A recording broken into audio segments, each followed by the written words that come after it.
जय गुरुदेव। बहुत पुराने गुरु भाई जिनका नाम शंकर, आजमगढ़ के रहने वाले, पहले भी उन्होंने कई संस्मरण प्रेमियों को सुनाए।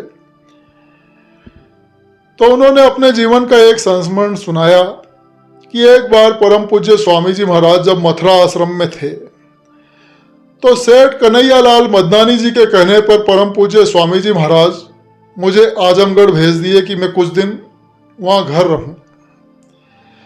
तो मैं आजमगढ़ आ गया। तो तीसरे दिन स्वामी जी महाराज का तार आया कि तुरंत देहरादून पहुंचो। आजमगढ़ से शाहगंज जंक्शन पहुंचने पर देहरादून एक्सप्रेस पकड़नी पड़ती थी, इसलिए छोटी लाइन से मैं शाहगंज पहुंचा। स्टेशन पर खाना खाया, इतने में देहरा एक्सप्रेस आ गई और मैं उस पर सवार हो गया। दिन के करीब 2 बजे थे। शाम को करीब 6 बजे मुझे उल्टी आनी शुरू हुई और कई उल्टियां हुई और फिर दस्त भी आने लगे। मैं बड़ा कमजोर हो गया और मेरे पास भी जो लोग बैठे थे वे लोग भी दूर जाकर बैठ गए। मुझे याद नहीं कौन सा स्टेशन था जहां पर 2 आदमी 2 औरतें एक सयानी लड़की को लेकर डिब्बे में चढ़े और मुझसे बोले कि हटो हटो, उधर किसको? तो मैंने कहा कि भाई मुझे कालरा हो चुका है, देखते नहीं कि डिब्बा खाली हो गया है, लोग भाग गए हैं। उन लोगों ने मेरी एक नहीं सुनी और मेरी बात अनसुनी कर दी और उस लड़की को मेरे सामने बर्थ पर बैठा दिया और चारों लोग गाड़ी के नीचे उतर गए। चलते समय मुझसे वो लोग ये भी कहते गए कि इस लड़की का ध्यान रखना, इसे देखते जाना। तो मैंने कहा कि मैं अपने को ही नहीं देख पा रहा हूं, इस लड़की को क्या देखूंगा।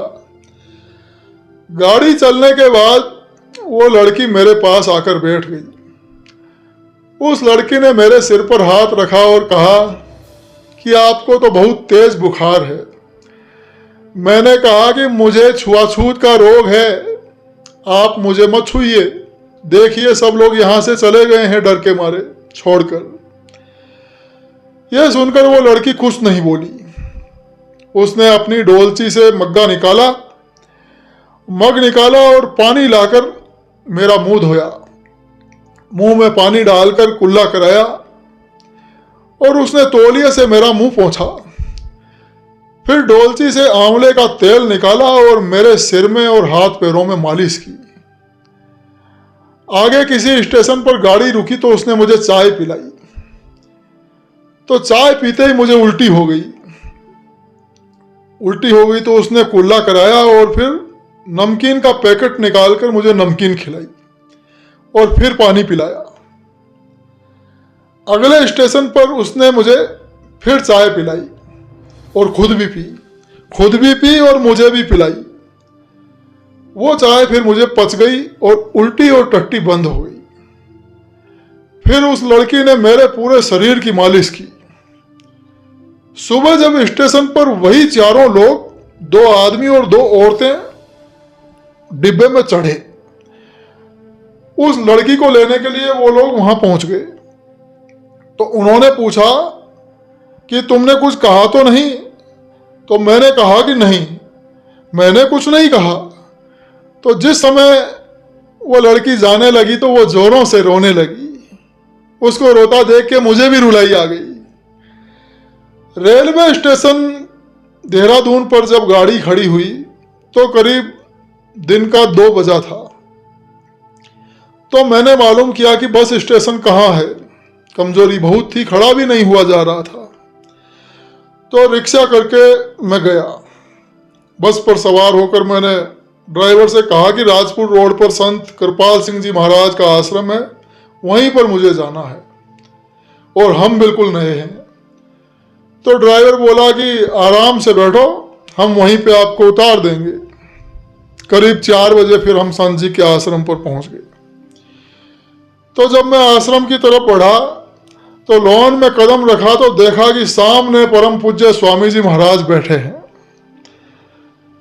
स्वामी जी महाराज संत कृपाल सिंह जी महाराज के यहाँ अक्सर जाया करते थे और संत जी भी मथुरा आश्रम पर स्वामी जी महाराज से मिलने अक्सर आया करते थे। संत जी का एक आश्रम दिल्ली में भी है जो सावन आश्रम के नाम से प्रसिद्ध है। मैंने देखा कि स्वामी जी महाराज अपना बिस्तर बिछा रहे हैं, तो यह सीन देखकर मेरी आंखों से आंसू निकल पड़े। मुझ में न मालूम कहां से ताकत आ गई कि मैं अपनी छोटी सी गठरी भी नहीं संभाल सकता था कि मैं दौड़ते हुए गया और स्वामी जी महाराज के चरणों में गिरकर रोने लगा।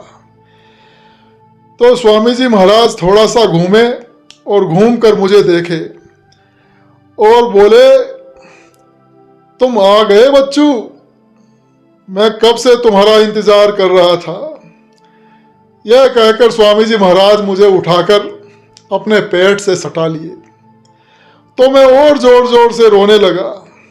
तब स्वामी जी महाराज ने कहा कि तुम क्यों इतना रो रहे हो, उस बच्ची ने गाड़ी में तुम्हारी कितनी सेवा की और तकलीफ नहीं होने दी। जब वो लड़की और चारों लोग सवेरे गाड़ी से उतरे थे तो मैंने देखा था कि 8-10 कदम चलने के बाद वो सब लोग जाने कहां गायब हो गए थे। मैं समझ ही नहीं पाया कि वो क्या खेल था।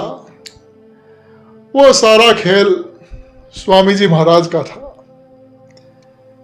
जय गुरुदेव।